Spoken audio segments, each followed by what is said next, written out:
Welcome back to the Junkyard Pod. I'm your host, Tony Pesta, alongside Jackson Flickinger, and today we have both members of the Cavaliers basketball club, Colin and Adam. Welcome to the show, guys. How you doing? We're good. Doing great. Very happy to have you guys on, especially after that win, because this episode could have been a lot darker if the Cavs had lost on Tuesday. The Cavs avoided an 0-2 deficit, taking care of business with a dominant win against the Knicks to tie the series up, heading back to New York.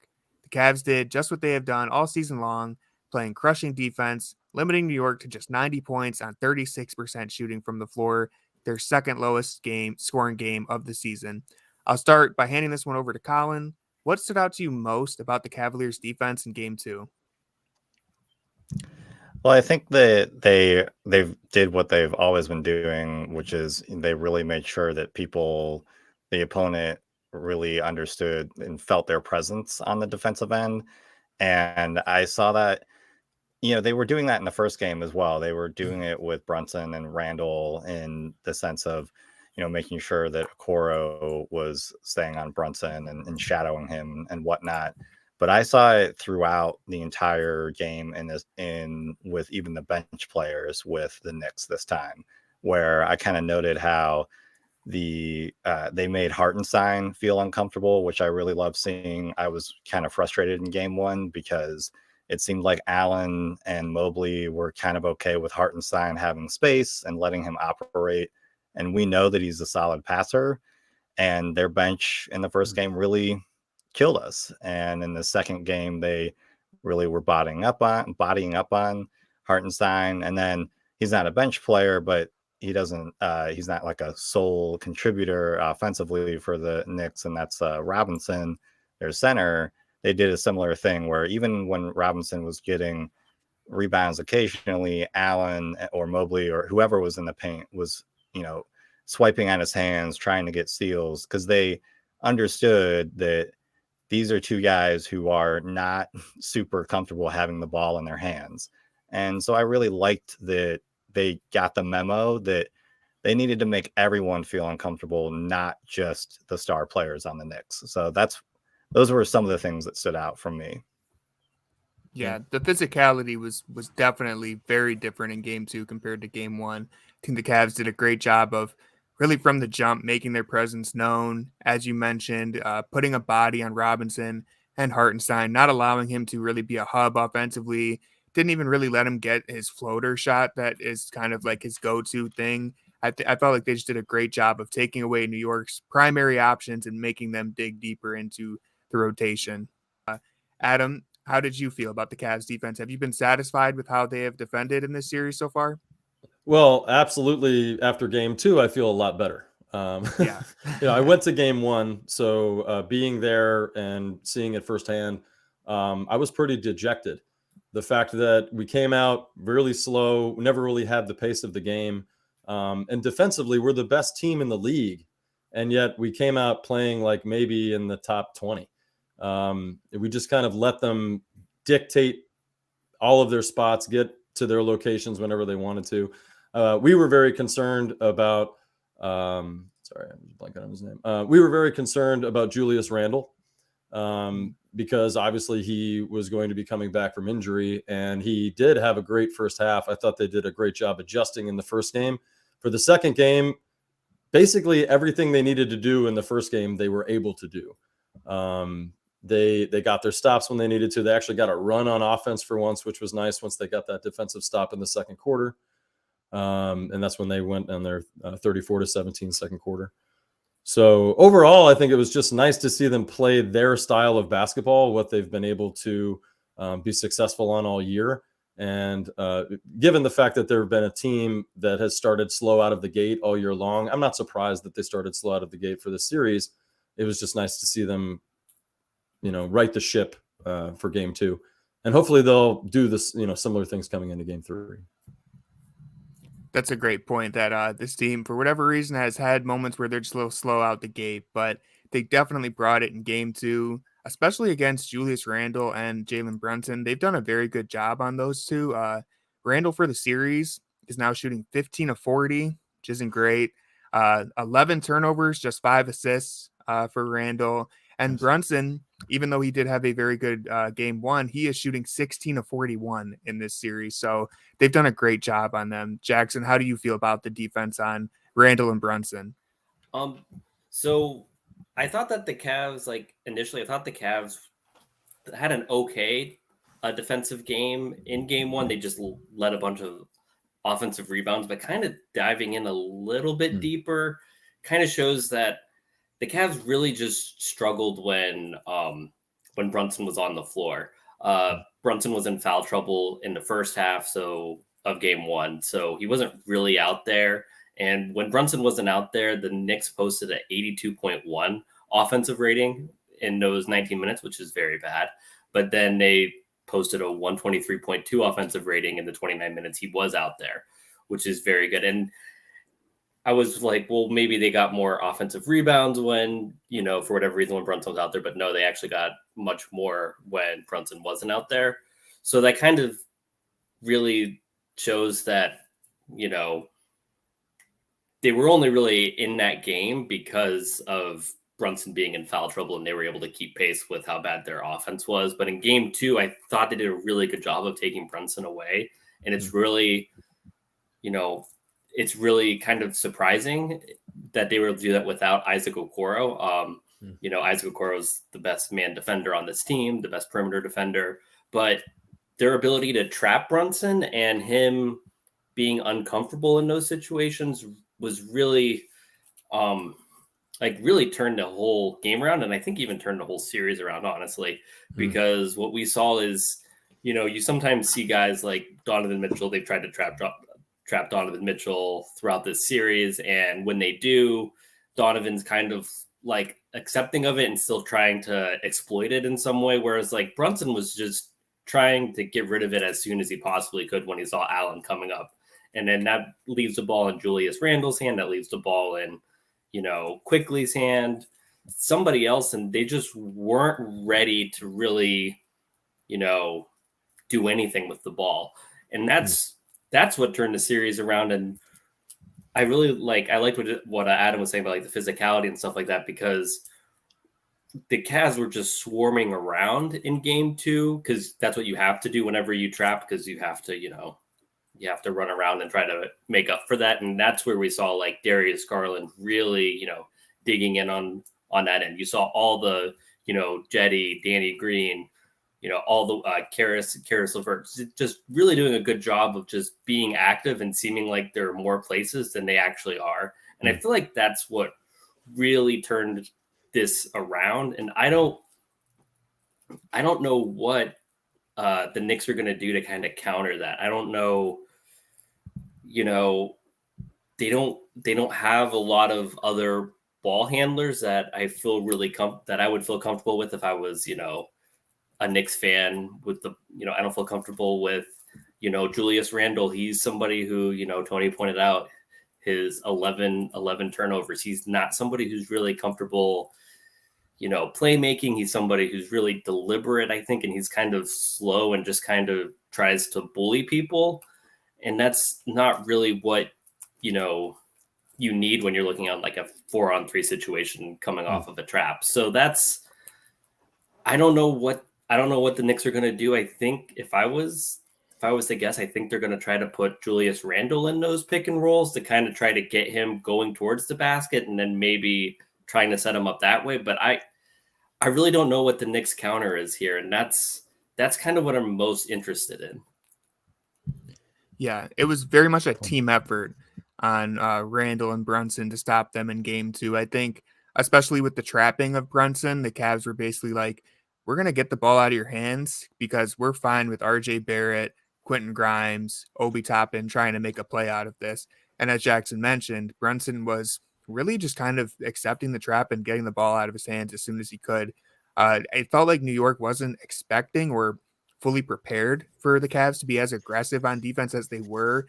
It really was just a swarming, send everyone at Brunson, pack the paint when Randall has the ball, force him to shoot jumpers, and really take away any of the Knicks' go-to baskets. I mean, they had just 38 points in the paint, which is very low for a Knicks team. I think they average about 54 points in the paint, if I recall. so well below their average. Cavs forced 14 turnovers in the first half, which is more than all of game one. And again, I think that's just because the Knicks were not expecting an aggressive approach like that, where the Cavs just swarmed their ball handlers and tried to force someone else to get involved. And again, as Jackson mentioned, if I'm the Cavs, I feel comfortable with Barrett trying to beat you, because I think up to this point, he has shown that he is not that type of player. And so it's going to come down to, can Brunson and Randall make adjustments and beat this Cavs defense, which I don't think you can with one or two players going ISO ball. And that's what the Knicks have done all season. Is they're a very ISO heavy team. They rank near the bottom of the league in assists per 100 possessions. And so you're just going to have to hope those guys get hot. And now, to their credit, they have proven that they can do enough to beat you in game one. The offensive rebounding is obviously huge. And that leads me to what I want to talk about next is, again, with the team effort thing, the Cavs did a very good job on the glass in this game. They won the rebounding battle after really having their backs broken in game one.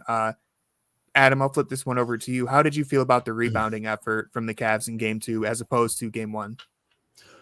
Well, obviously, it was a much better offensive side of the ball effort, because we gave up far too many offensive rebounds in the game one. It was the most frustrating thing sitting there in the stands and watching it happen. I just wanted to dive on the court and get one for them. But yeah, the fact that we were able to out-rebound them, I think that's the first time all season that we out-rebounded the Knicks in a game, in a matchup. I think it might have been, yeah. Yeah, and really, it's certainly one of the standout statistics of the night. But even going back to what you mentioned at the end of the defensive topic, just the fact that we had 26 to their 16 assists really sticks out to me as well, because not only were we flowing in our offense, but we got their offense to fall apart. So I just wanted to mention that just from before our conversation. Yeah. But no, the rebounds, kind of all year long, something that Colin and I have talked about is, who do you have to rebound a ball beyond Mobley and Allen? Now, great that we have those two guys. Nothing to complain there. But when one of them has to sit out, it takes, an Okoro or a Stevens or I'm blanking on Levert. It takes certain players to step up and go after those loose balls when we just don't have the size out there to compensate. And that was a concern, since the Knicks guys are large and pretty big in their weight class. I really didn't think we'd out rebound them in a single game. So the fact that that was a part of the statistic that helped us kind of handedly beat them in game two. I'm excited. I'm hoping that we can continue to be aggressive and match up with them more on that side. Simply because if Allen and Mobley are having off nights, I think that we're a team that has to make its shots, because we're just not going to be able to get a lot of second chances. So. Yeah, I actually agree 100% with you. Entering the series, when we were doing our previews and everyone was highlighting rebounding as a concern, of course it was a concern, but I was on record saying, like, hey, even if the Cavs don't win the rebounding battle, they really just need to make sure they don't get crushed, because in my opinion, they're the more talented team. And that's me trying to be objective, not just being a Cavs fan. I do think they have the high-end talent to win the series. And but probably the best way for New York to overcome that and win is to absolutely obliterate them on the margins in terms of second chance points, limiting turnovers, and all of those things. And so it was great to see the Cavs really scrap together after game one. Garland had 0 rebounds in the first game. He had 3 in game two. Jetty chipped in with 6 rebounds. Levert and Danny Green had 4. Mitchell had 2. And Allen had 6 offensive rebounds, which just shows how he has been active on the glass this entire series. I think those two really got a lot of undeserved blame in game one. Not saying that they were perfect by any means, but, it felt like they did their job, and the rest of the Cavs kind of dropped the ball. They just weren't ready. I agree, because when I was there, that's all I could see was these guys were scrapping for everything and doing everything they could to fill their position, but everybody else was standing around watching. And I think in game two, they did a better job of knowing that they had to be the aggressive team, whereas the Knicks just did a much better job of it in game one.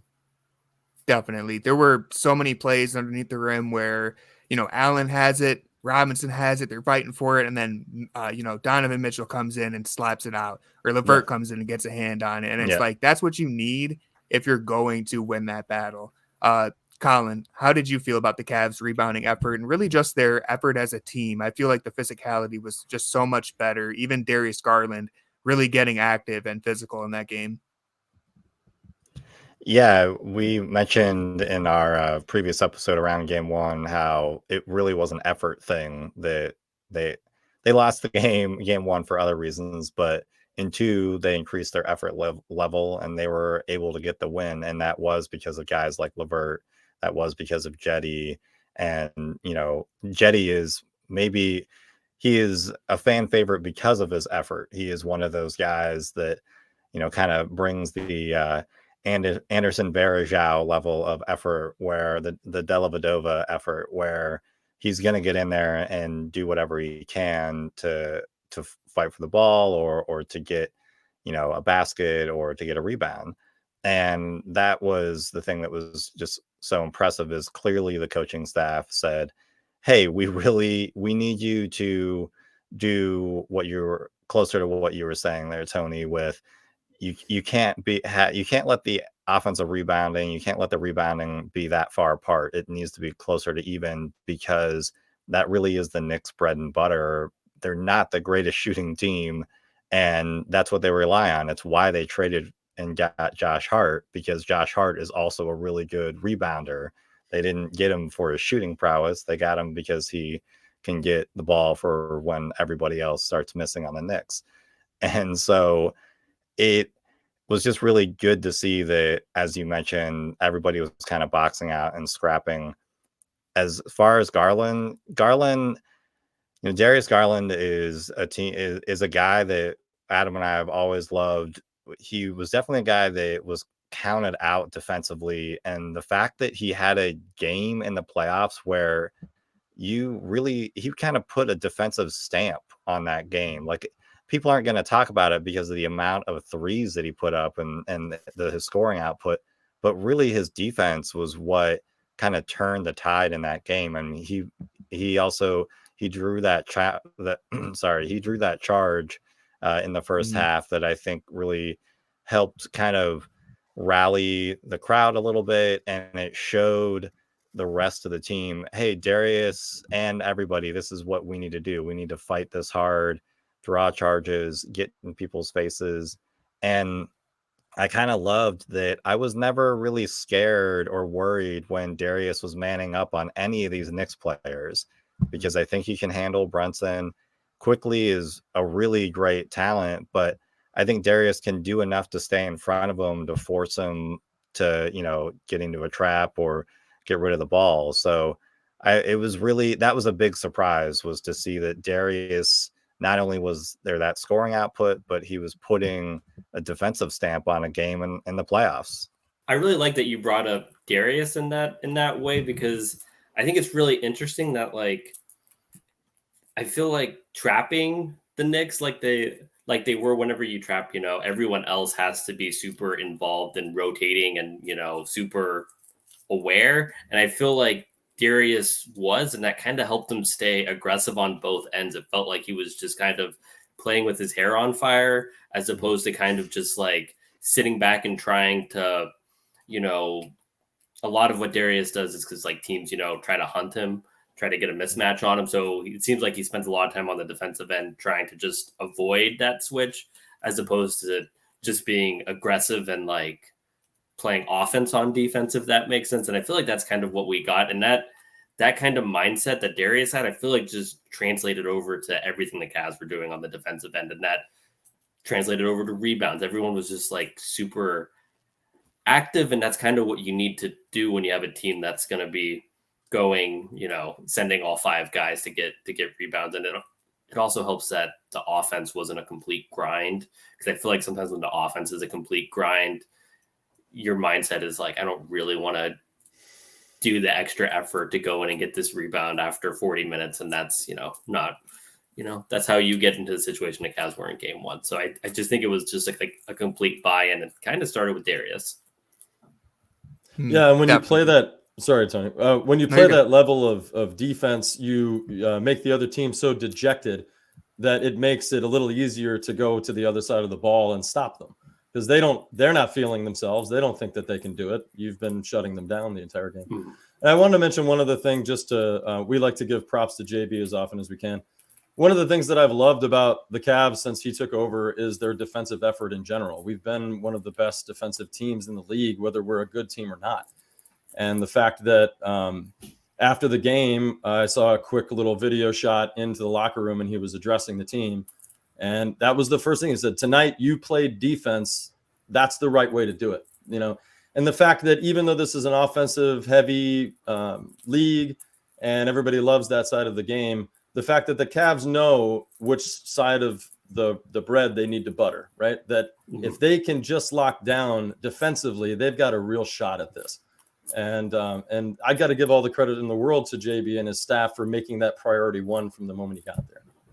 One of the things that I think me and Tony were a little frustrated with, it felt like JB was like a step slow, especially on the offensive end in game one. It felt like, like this team wasn't prepared for Darius getting trapped. And it's like, guys, like this is what teams do every time, especially like last year when there was no other ball handler really besides Rondo, which it's crazy when you look back at the box score. You're like, Rondo played 32 minutes. Like, wow. Like I blocked that out of my memory. Yes, for many reasons. Yes. But one of the things that I feel like the kind of the game plan was like, all right, coming into the series, we're going to let Isaac just kind of be the guy on Brunson. And then it kind of became apparent that with the way game one was going, that like, we just can't have Isaac out here because of the offensive side is just too tough. And then, you know, switching Jetty in the game, Jetty, I thought I really think Jetty did as good of a job as he could on Brunson, but Brunson was still able to create way more space against Jetty on those jumpers than he is against, you know, Isaac. So the adjustment of just blitzing him kind of makes whoever the man defender is kind of void, because it's like he's going to be seeing bodies. And I think that's just a really good adjustment that JB did. So glad that you brought that up, because I feel like we might not have, you know, because of how frustrated we were with game one, me and Tony were, that we might have, you know, forgot about that. Well, and I'll say one final thing, and then I'll be quiet for a minute. That's another thing too that frustrated us both about game one is, and really what we've seen from JB in the play-in last year are the rotations. Like, okay, that's not working. What else do you have? And for me, I've been watching the game since I was a little boy. It's frustrating to see only maybe 7 or 8 guys play in general. But I was just very happy to see him go to a different idea for game two.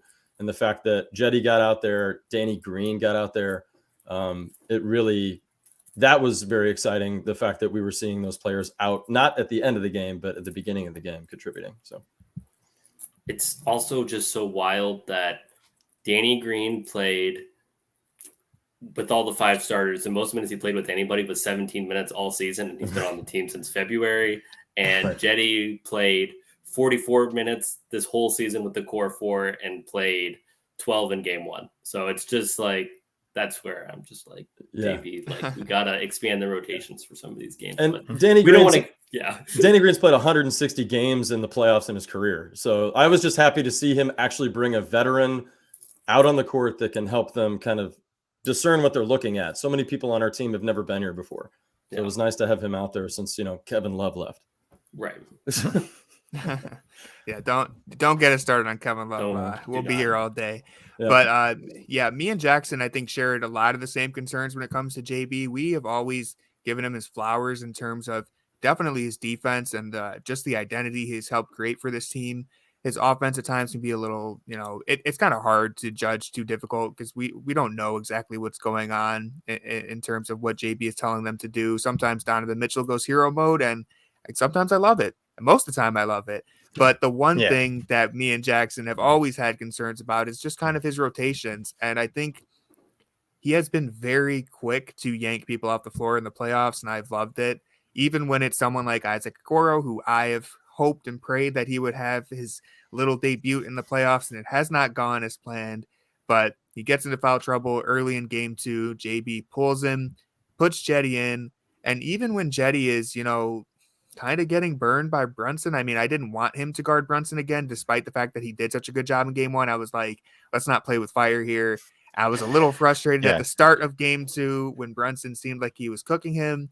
And then the Cavs started deploying their traps. And Jackson brought up the great points. Like, it almost doesn't matter who's guarding him at the start because they're going to be throwing multiple bodies at him. And that's just what JB has done so brilliantly all year long, is make a team work on the offensive end. It is very difficult to score on the Cavs. And it's so funny because the Cavs have been winning these games all year long that just feel like slogs where neither team is scoring. The Cavs are like, no one on the floor can shoot. It's the most rough looking offense you've ever seen. They keep pulling out these games. And even in this game, it feels like the Cavs kind of broke free and were shooting much better than we are used to. And they scored 107 points, which isn't that much. But New York only scored 90. And so it's like, this is just what the Cavs have been doing all year long. And it was one reason why I felt weirdly optimistic about their chances in the playoffs, because things get weird in the playoffs. And if you have a team that can win these weird games where no one's scoring and they've proven they can do it all year, that's kind of a good thing to have. Just to talk about the guy who I think everyone was most excited about in this game, and we mentioned his efforts on the defensive end, but I think it's a good time to move into what Darius Garland did on the offensive end. He really got himself going in this game, and I think much of that has to do with JB's adjustments in terms of how the Cavs approach offense. Garland scored 26 points in the first half. That's a career high for DG. Established himself on all areas of the floor. He's drilling three-pointers. He got to the line 11 times in the first half. Colin, what did you see from Darius Garland in that, just in the game in general? I think that Darius was also given the keys to the offense a little bit more in this game. I think that he and Donovan, I know that Donovan and he talk a lot, and in our podcast, we talk about Donovan Mitchell, I think probably every 5 minutes, just because he's been such a key reason why the Cavs have had such great success this year. And I think that clearly the two guards, along with the coaching staff, realized that if they started putting the guards in, pick and rolls and using LeVert and Donovan and some of these screens and whatnot and some of these actions, that the Darius DG would actually get more open shots than what he was getting in the previous game. And not only did we see that he was shooting from three, I mean, he shot what they was double-digit attempts for the first time in a while. I think he hadn't shot that many attempts since like mid-March, and he really hasn't had like a game with that many points in a long time. I think since like you mentioned earlier in the year, and I know since probably around February.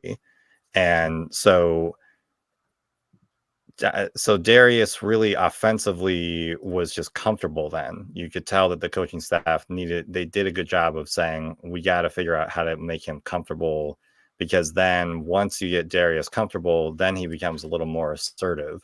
Some of the passes, the no-look passes he was doing down into the post were because he had already hit a few shots from the outside and had his floater game there. And that was really helpful. We just went on this little discussion about JB and giving him his flowers. Clearly, the offensive coaches said we just got to make sure we execute better and figure out how to get him some space, because when Darius has space, we've always heard about how Darius, and we've seen it in some games, he can shoot, Steph Curry level from the outside. I mean, he's not doing the weird trick shots before pregame, but he is shooting 35 feet. He's shooting way out there, and it's one of the prettiest shots that I think I've seen from a Cavalier in a long time.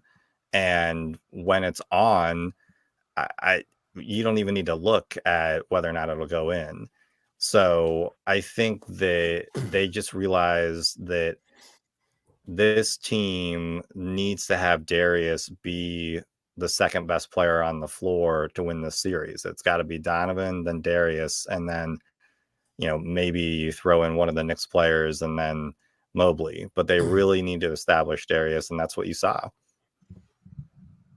Yeah, I think, as we said, JB's adjustments on defense were great, but that's what we've come to expect from him. Seeing a major adjustment like this in the playoffs was very encouraging for me and kind of just solidified in my mind that JB is ready for this moment. He really has throughout. It's only 2 games, so I don't want to get too far ahead of myself, but game 2 was very impressive from JB, in my opinion. His efforts to get Garland going. I think using the guards as screeners was just such an amazing way to get the Knicks really into the action and uncomfortable. You know, Mitchell Robinson, Hartenstein, all the Knicks bigs did such a great job defending in game 1 in the pick and roll, throwing that size at Garland and not really allowing him to get involved. And that's why it devolved so quickly into, hey, Donovan Mitchell, can you just score 38 points for us and go ISO, because no one else can get going and you're the only guy capable of doing it.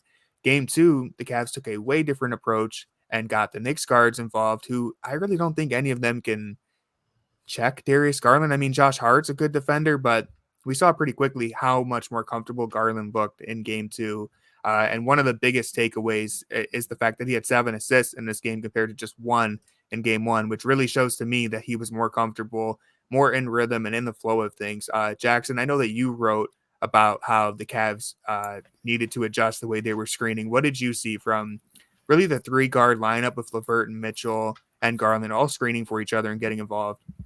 I think it really works well, because one of the things that the Knicks have really tried to do is kind of hide Brunson in a way, but also kind of leave Brunson out of things.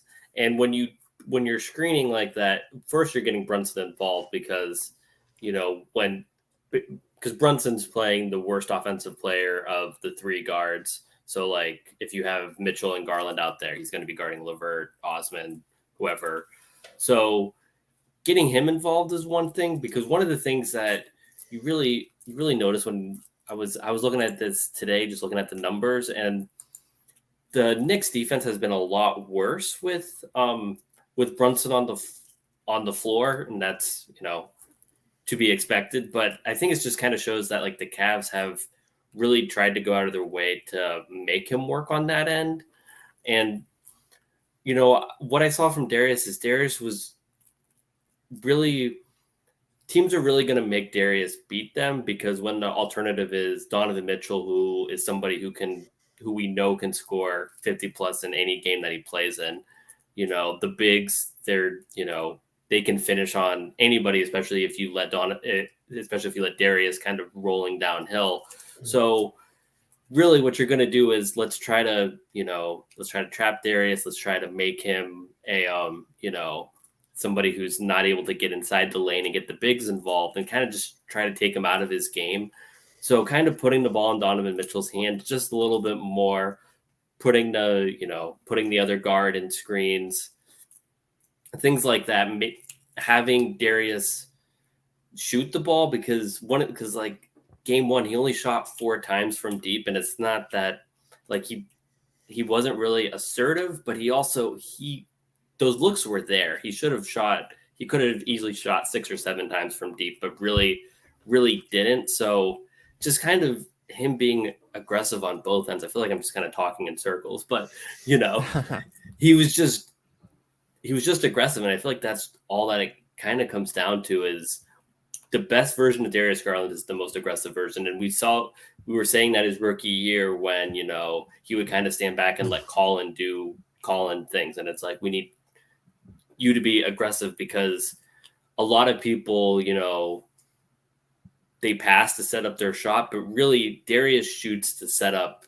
everyone else, because when he's shooting, that just opens up the floor for everybody else, and he's the best player on the floor at getting everyone else involved. Mm-hmm. So that's really what I like to see. And I want to see him, you know, he was 6 of 10 from 3. I want to see him shoot, you know, I don't want to see him shoot 10 times and miss 8 of them, but I would kind of be encouraged if we saw a 2 for 10 game from 3, because that just means that he's really bought into being aggressive, even if the shot's not going in.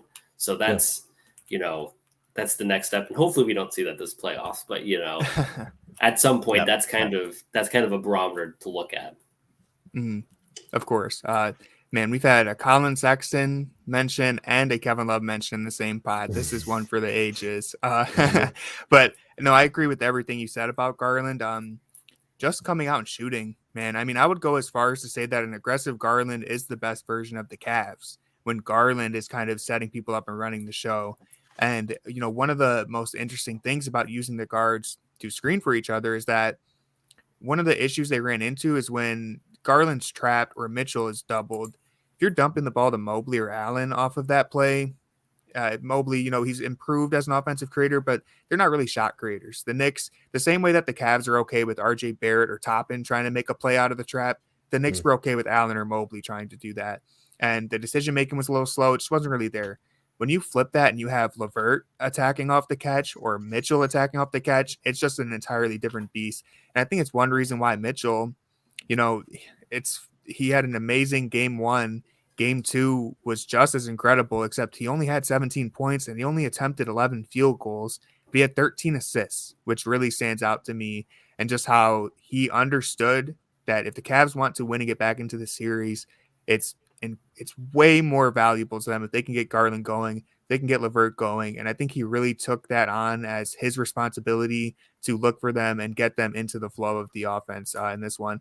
Adam, how did you feel about Donovan Mitchell's performance in game 2? Well, I would say I'd have to point out what you already just mentioned, which is that probably the best scorer on our team didn't have to score, and we handedly beat the Knicks. So that's a wonderful experience when the best player on your team doesn't have to be the best player that night. Now, granted, 13 assists is not nothing. 13 assists is one of my favorite stats because I used to play point guard. So that's a point guard that can't average around 10 assists a night is not really a point guard I care about. And I know that's a pretty large order, but that's to me what you should be striving for in the league. Something that when we got Mitchell, I thought to myself, it'd be pretty cool if Garland and he could flirt with 10 assists a game. And the fact that in this game combined, they had 20 of the 26 assists. So 13 assists for Mitchell, 7 assists for Garland. 20 out of 26 assists coming from your backcourt. That's what I want to see every day of the week. And the fact that Mitchell, he doesn't have the Danny Green experience within the playoffs, but he's been here now 6 years in a row. Is that correct? 6 or is it 5? I think it's 6, right? He's been in the playoffs every year. Yeah, every year. This is his 6th season. So yeah.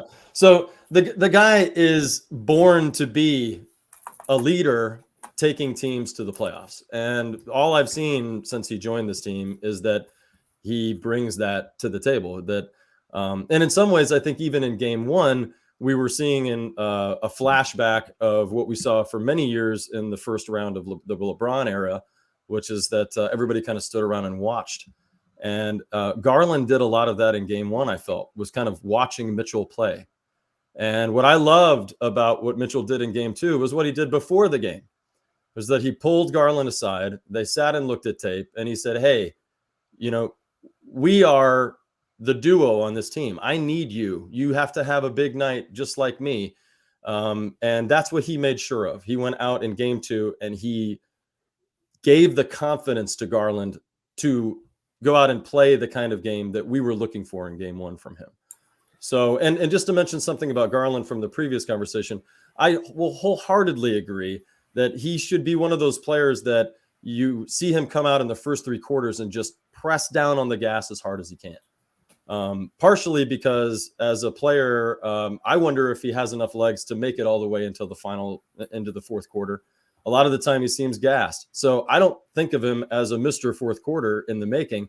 I think of him as a guy like almost Kevin Love was in his career here, which is he'd come out in the 1st, 2nd, and 3rd quarter and get most of his points then and help the team pull away before the 4th quarter even began.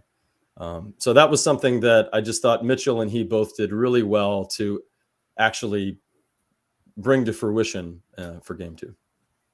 Yeah, I think that is a good point, because one of the things that you see in the 4th quarter is when offenses really start slowing down. And whenever Garland's not somebody who's really comfortable in those just isolation, I'm going to get a basket type possessions, whereas that's something that, Donovan Mitchell is much more comfortable in. So yeah, right. Definitely. You definitely want to see him aggressive early on, as opposed to, kind of passive early on, because if you see him, if he's passive in the first quarter, he's not going to just like turn it on randomly, or at least that's historically how it's been. And that's what we saw in game one when he took one shot in the fourth quarter. It was just, that's not Darius Garland, you know? Yeah. Mm-hmm. Yeah, I kind of wonder with some of that, because I know that the folks on the dunker spot, they have kind of, we've given JB a lot of love, but I know that they've been pretty public in commenting on how frustrating they felt the Cavs offense would be at times. And I do wonder, I do agree. I think that Darius definitely needs to press on the gas, but I also wonder if some of that is, we know that the Cavs purposefully, you know, initiate their offense slowly.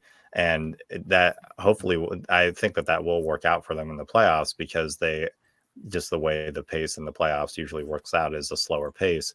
But at the same time, because you're telling your point guard, who's quite young still, hey, we want to initiate the offense slowly, there's a little bit of like, oh, so I need to play slow to win. It's a little, no. You play fast, you win game, right? No, it's so I think that there's definitely a little bit of things to learn from how the coaching staff can initiate Darius even more in different ways too, because we saw a lot of how the offense moved around to kind of change around how he was dealing with screens and whatnot. But we also know that he's quite deadly off ball too. So he is a fantastic shooter. He's their second best shooter. And I'd be curious to see how that is another wrinkle that they'll probably try to work in getting him off ball and hitting some shots from in that way as well. One thing I think that is really interesting is that when you kind of look back at Darius's time in Cleveland, you think of him kind of playing with a bunch of lineups that don't have a lot of great spacing. I think, you know, the Cavs core four of Allen and Mobley, I think has more spacing than what people try to give it credit for, because Allen and Mobley's rim pressure just opens up everything in a certain way. But, you know, like when he came in the league, he was running a lot with like Andre Drummond. He was running with, you know, some really bad spacing lineups. And even, you know, even last year with Isaac Okoro, kind of, you know, always playing with Isaac Okoro, and this year, you know, Okoro starting, nothing against Okoro, but it's always been kind of an uphill battle. And that's kind of tough for somebody who's undersized already. So I don't think it's too big of a coincidence that, like, really the game where it feels like he's the most freed up is, you know, the game where he's played basically all of his minutes with, you know, guys like LeVert, you know, Osman, Green. You know, the Cavs, there were times the Cavs ran lineups of, you know, Garland, Mitchell, you know, Osman and Green with one big. And that's something that he's never really done throughout his career, of just having that much spacing and guys who can move off ball. So I think it's kind of like, you want Darius Garland to step up a little bit, but I feel like he was kind of also put in a really good position to show how skilled he really is. Mm-hmm. Definitely. I think, you know, there are so many things that this team has to learn, as always with the team entering its first playoff series. And, you know, when we talk about the pace, they do a great job of playing a deliberate slow pace, but there's also many times where you want them to get into their sets a little faster. And that's something where sometimes you have to remember, you know, Darius Garland is still a young guard. He's great. He's already one of the best game generals, you know, just managing the floor, but he has a lot to learn still. And I also think that while they can be frustrating at times, and I completely hear any fans who have been frustrated, it's important to remember that they really are very far ahead of schedule still. Don't take for granted how seamlessly Mitchell and Garland have fit together. This could have been a much more uncomfortable, awkward fit. Something as simple as Mitchell coming out and taking 30 field goal attempts out of necessity in game one, and then, you know, setting aside with Garland, having that conversation and being like, look, dude, we want you to score. I believe in you. We know you're capable of this. We're gonna look for you in game two, and you're gonna show up. And then it happens. Something as simple as that really shows. So it's just something you can't take for granted, because not every superstar is going to do that. And you also won't have a point guard as talented as Darius Garland who's going to step up and fill that role. So it's really just something that I think it can be frustrating, but you have to be patient and you have to recognize that this is a learning process and they are passing with pretty flying colors, all things considered. And I have a quick comment about that, actually. Yeah. Just a quick comment about that, since we did bring up Colin Sexton. Something that oh no, sorry, something that Colin and I did talk about recently as well, because it kind of popped into my head. It was like, oh yeah, one of the big open questions for the Cavaliers not that long ago was, can a small backcourt work? And did we hear that question all year long? Like, did anybody ever ask if this small backcourt would work together? So I think that just goes to show that, the problems of the past were immediately gone the minute Mitchell came to the team. And you're right. The way that they've gelled together, no one should take that for granted. I think I have, even though I've known better. It's just, it's been unreal how they've played together. Yeah, I've definitely taken it for granted at times too. And it's funny that you mentioned, because I do think when we first traded for Mitchell, there was the question of, can you survive defensively with those two guys out there? Right. Very quickly, that was erased. And all of a sudden it was like, okay, well, but can they survive offensively now? Because Mitchell and Garland are great, but are the rest of these guys going to step up? And that's a great transition to talk about the supporting cast, the rotation.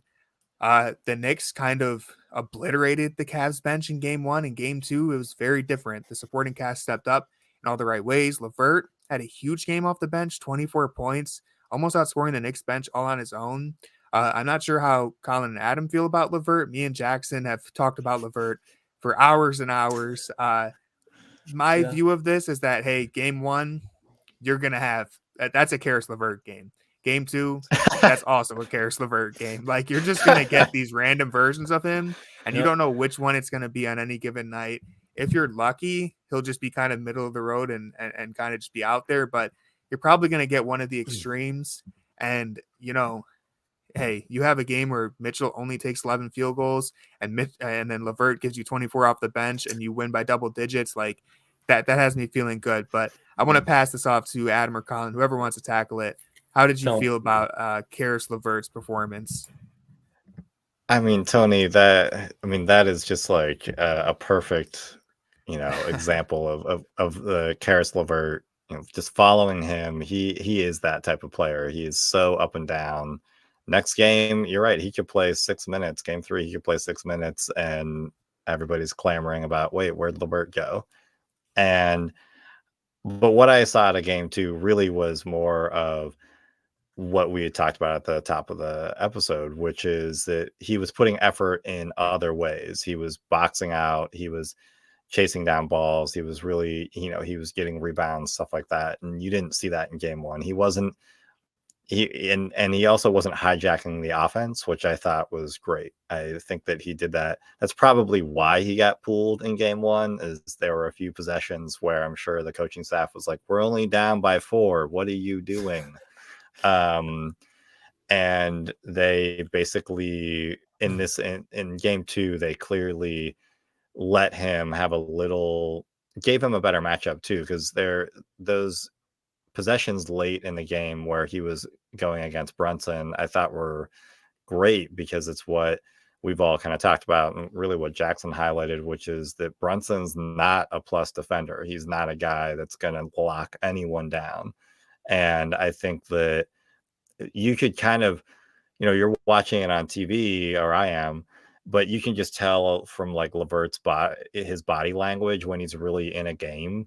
And he just loved those possessions where he was going against Brunson, because he just was like, yep, gonna blow by this guy and get a layup, or I'm gonna do the the jumper in the lane. And so I was really happy to see how engaged he was, and I'm hopeful that he'll be engaged for the rest of the series. And maybe that is just by doing a couple other actions, or we might get into a little bit more, but I think having the threat of Danny Green saying, JB saying, look, we can bring in a guy that just is a pure shooter, because that's what we need right now. We need somebody to score, might kind of put some fire under LeVert too, to know like, oh, that's right, I do maybe have 2 or 3 guys now that might come in for me instead of just switching between him and Okoro. Definitely. And I also think having Danny Green and even Jetty out there at times kind of softens whatever game LeVert's having. Like if LeVert's having a disaster of a game and you just have someone else out there who Jetty isn't the best example to, say will bring order to things, but you could have a Jet like game 1 was an example of Jetty kind of bringing order to things. Yeah. Danny Green, it's a question as if he'll be able to maintain stay on the floor without getting hunted. I would love to ask you guys more about that because Danny Green did make his playoff debut for the Cavs. He was on the court for 20 minutes. He only drilled 1 3-pointer, but his presence was felt. He spaced the floor. He acted as a decoy. He helped defenders out of the paint, which I think also played a role in the Cavs looking better on the offensive glass because the Knicks weren't just packing the paint. They actually had to come out a little bit and guard people. And I also think Danny Green could have taken way more 3-pointers if the Cavs were used to having guys who can shoot 3-pointers. It felt like they missed him. But I was very encouraged by the Danny Green minutes after being concerned. I think they did a great job of hiding him. Adam, do you think Danny Green is a guy who can play playoff minutes moving forward? Yeah, we touched on it a little bit earlier. I think a guy that has over 160 games in the playoffs in his career, I think that he knows the score. I think he knows how to go out there and do his job. I don't know if 20 minutes is what he's going to see. I think that was because of foul trouble and some other things. But I think 10 minutes a night is perfectly acceptable for somebody like Danny. And even going back to the LeVert conversation, one of the things that I've been concerned about all season long is that we don't really have a 6th man off the bench, somebody that I personally trust to come in there and get solid points for us when we need it. And last year we had that with Love for a little bit, and maybe it could have been that way this year too, but he was too riddled with injury again. And I think Colin and I have always been hoping that LeVert would be that. And unfortunately, he just hasn't fit into the schemes of this team the way that we wanted to. Karis LeVert, ultimately, because he's so up and down, you have to have somebody like Danny getting in there when you have minutes to fill. And because Kevin Love left the team the way that he did, now we're just kind of missing bodies. And he's just somebody that you have to call his number. And again, because he's got the playoff experience, I was very happy to see him out there. I wanted to see him come out in game 1. Now, I know that he has injury issues as well, and he's an older player. And as you said, they'll have to hide him occasionally. But I think 10, 15 minutes a night, depending on the matchups and kind of what the Knicks are giving them, makes a lot of sense for a veteran player like Danny. And mostly because I just don't see a lot of consistency beyond the starting 5. So definitely agree on all those points. Colin, were you about to say something? Well, the other thing that I really enjoy about watching Danny Green is he is so savvy, even with the bum leg. I mean, we know that he's trying to run as hard as he can, and it always looks like that he's going to hurt himself running. But when he has the ball in his hand and he's moving around on offense, he's really savvy with getting space for himself. I think better than any of the other wings. LeVert is good, but LeVert's more in the prime of his career. And I think that there was a play, I believe it was in the first half, where Green had the ball and he Green had the ball and was giving a bounce pass to Mobley, and Mobley was able to draw the foul from Hartenstein, but Obi Toppin was trying to guard Green, and Green was able to just do like one subtle move and a half, and he would have had enough space for a 3. He decided not to take it, but it was that ability to create space all of a sudden, just with the ball in his hands, because he's such a threat from the outside, that to me it seemed like something was clicking, where the Knicks all of a sudden were like, well, son of a gun, because we're not sure how to deal with this guy, because he adds this subtle enough wrinkle offensively that it allows you can't just stay you have to be more aware of him. And that there were some other plays later in the game too where that happened, where guys were able to finish at the rim, get dunks and stuff like that, because the Toppin or whoever, or Hartenstein or I believe it was even Randall, they had to be aware of Green. And so if he is able to keep that gravity, we talked about, Adam and I talked about in our episode, we talked about how Mitchell has this amazing gravity. And if Green is able to also have a little bit of that gravity for the Cavs, that's just very helpful, because the Knicks aren't that great of a defensive team, as we've mentioned. I think, one of the biggest values of having Danny Green out there, and even Jetty at times, is just their off-ball movement, their gravity. Even if, like, there was a play in the first half with Jetty where Obi Toppin is ignoring him in the corner. He's not even defending him, which is something that happens to a lot of Cavs players, unfortunately. But rather than just standing there and not being an option, Jetty flares out to the wing, gets an open three-pointer on the kickout from LeVert. He misses it, but that's a situation where, that could have easily turned into a bad shot from LeVert, like a floater or one of those weird kind of mid-range shots that he takes if he didn't have someone to kick it out to. But because Jetty made himself available, now the offense is flowing. It's not as stagnant. It doesn't turn into one-on-one ball. And again, the results aren't always the most important thing. Sometimes it's just as simple as getting a quality look, even if it doesn't go in. And that's something that you don't always get with other members of the Cavs. Again, as I said, I think Danny Green, if his legs don't fall apart and he's able to continue playing 20 minutes a night or even just 10 minutes a night, I think he could play 10 minutes in the next game and attempt 6 3-pointers with the way that he was getting, moving off ball and getting open. If the Cavs make those adjustments and look for him, he's the exact type of guy you want playing spot minutes in the playoffs, because he's reliable. He's going to come in. If he's knocking down threes, you can leave him in there. If he's getting burnt defensively, and then you can yank him and put in someone else. But he is exactly the type of guy that this team really needs. And it would just be huge moving forward if he's able to stay on the floor. Jackson, I know as soon as we mentioned the supporting cast, you've just been chomping at the bit to talk about Jetty Osman, who I mentioned a little bit. He was 1 for 7 in game 2, which isn't great, but I still felt like he was a positive impact out there. And so, Jackson, take it away, man. Talk about your guy. All right. A lot of places I could go with this. So Jetty, I think one of the, Jetty's a really good off-ball mover, but one of the things that I thought he did well, and you mentioned, is just kind of moving in the space. There were a couple times where he also, people forget he's 6'7".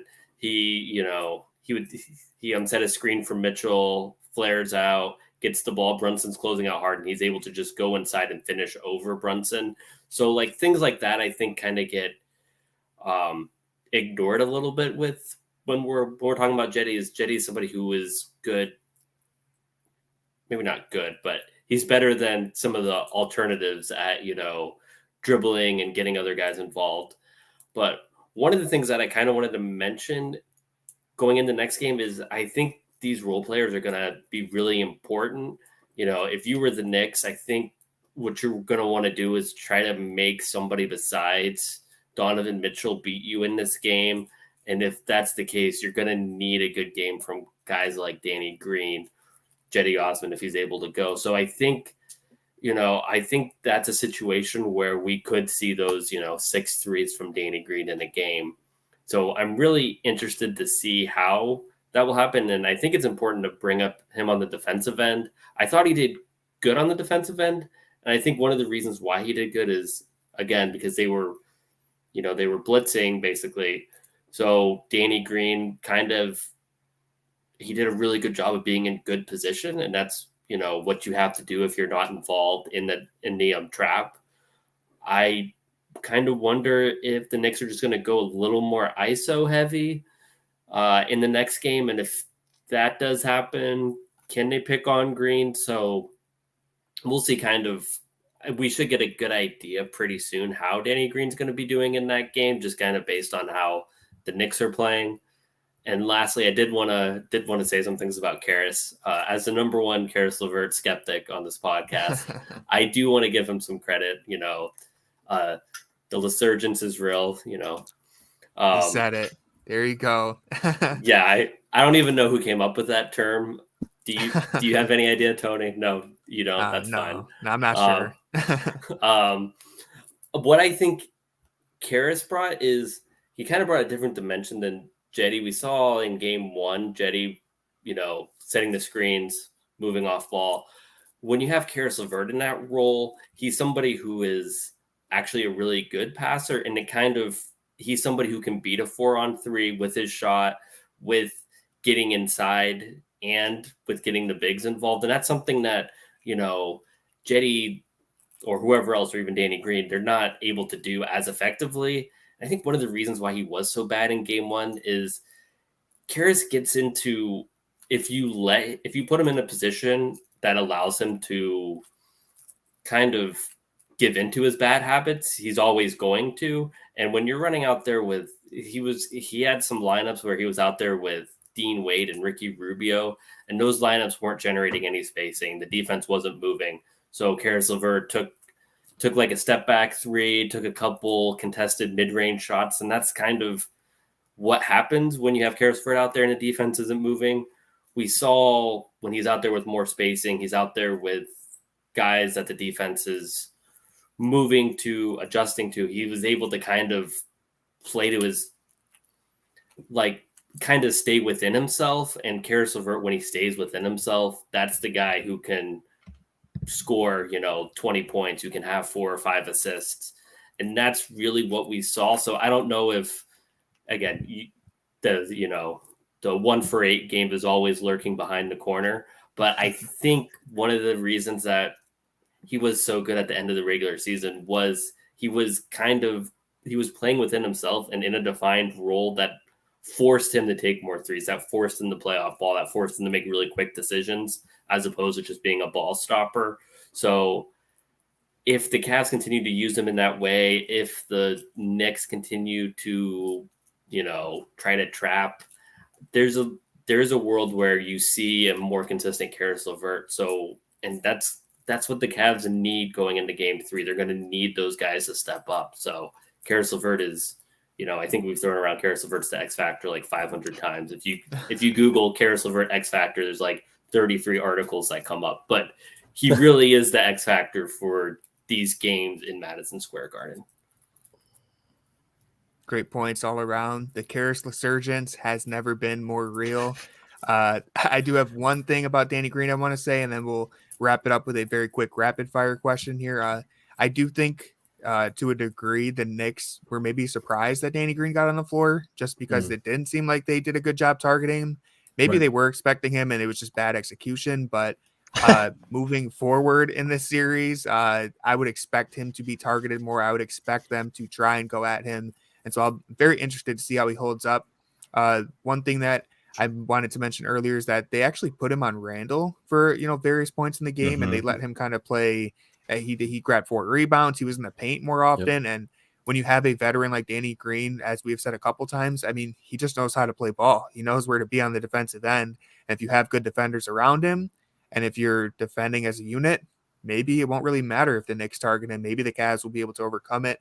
That's definitely something to watch moving forward. But as we are an hour into the pod, I want to wrap it up with a very quick rapid fire question. We'll start with Adam. Do you think Lamar Stevens gets on the court in New York? Oh, great question. I'm going to say yes. Or do you mean for game 3 or game 4 or just both? Honestly, either one. Just at any point in New York, do we see a Lamar Stevens? I'm going to say yes. I'm going to say, he's got that scrappy mentality. He, in so many ways, he's been the heart and soul of the team at times. And, they wouldn't have the Junkyard chain without him. I think that he is a nice secret kind of person that you can bring in that you're not necessarily gaming for, but he's another guy that can hit some threes in the corner for you, plays excellent defense, and he brings the right amount of energy to the court. So I would say yes. And when we're talking about 10, 15 minutes here and there, I'd like to see Lamar get that. So I think it's possible. Colin, where do you stand on the Lamar Stevens train? Well, Adam and I are big Lamar Stevens fans. I'm actually fair warning, I actually live in the Philly area, and Lamar is from this area, and I know he went to Penn State, so there's a lot of people that I am friends with that are aware of him, and I think that Lamar.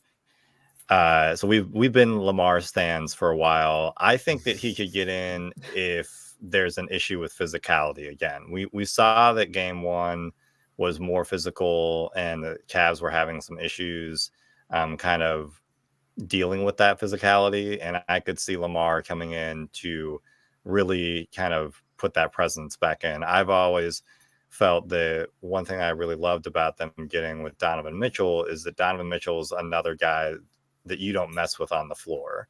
And Lamar and Donovan I think are really the two guys that other opponents don't they just don't want to see that side of them. I think that they are guys that are going to show up and kind of bring it in that physicality angle. And I think that Allen and Mobley are both fantastic, and they are bringing physicality, but there's an extra level that I could see maybe the Knicks trying to get to because there's so much pressure on them to win, that I could see Hartenstein or Randall kind of going there, and I could see Lamar getting some minutes at the power forward position just to body guys up. Yeah, especially with how game 2 ended and kind of tempers flaring between the two teams. I think, game 3 could look a lot different. It could turn into a rock fight. Jackson, how are you feeling about Lamar Stevens? So John, our only fan that actually listens all the way through to these podcasts. Please, thank you, John. We know you're here. We appreciate you. John. please like fast forward the first 30 seconds, the next 30 seconds, so you don't hear what I have to say. I think if Lamar was going to get into a game, he would have gotten into it already. I don't think there's a chance Lamar is going to play. Game 1 was the game where it's like this team needs that guy. They need that dog, for lack of a better term. And he just didn't get in the game. So I don't think that's the button JB is going to push unless things get like really bad. If it's like game 2, but the Cavs are on the Knicks side, I think that's JB is going to be like, okay, we gotta throw Lamar in there. But I think like to switch to push is like, okay, we'll give, if Brunson's going off, for example, I think that's more of going to be what the issue is in a game like that. And I think it's just like we're going to lean more heavily on Isaac Okoro and lean less on Jetty and Danny Green. So I just don't think he's going to get out there. That's fair. I think, I was surprised that he didn't get in at the end of game 2, considering there was a little bit of garbage time for him to get in. Although, to be fair, with the Allen and Randall situation, maybe putting Lamar Stevens in there would have been, escalating things. I don't know. But yeah, I mean, I wouldn't be surprised if Lamar Stevens doesn't play. But I also think, as Adam and Colin have mentioned, it's kind of just one of those like secret weapons you can put out there if you feel like you need a 5-minute burst out of someone who's going to get a little physical, attack the glass. Maybe just like, because if the Cavs come out sleepwalking, which I wouldn't expect them to do at this point in the playoffs, but if there is a game where, you need someone to rile them up, maybe it's a Lamar Stevens night. Maybe he takes home the Junkyard dog chain in the playoffs. We'll see. But this is going to wrap it up for this episode. Oh, go ahead. One last take from Jackson. If he gets on the floor, he will get the Junkyard dog chain. It doesn't matter win or lose. That's what we've been saying all year. He touches the floor, it says. JB Lamar Stevens is the league leader in per 36 minutes Junkyard dog winners. Every time he gets out there, he gets it. Nice. But that's going to do it for this episode of the Junkyard Pod. We appreciate everyone for listening, especially John. Give it a like and subscribe. Massive thank you to Colin and Adam for joining us today. Go check them out. Cavaliers Basketball Club podcast. And as always, go Cavs. I agree. Go Cavs. Yep. Go Cavs.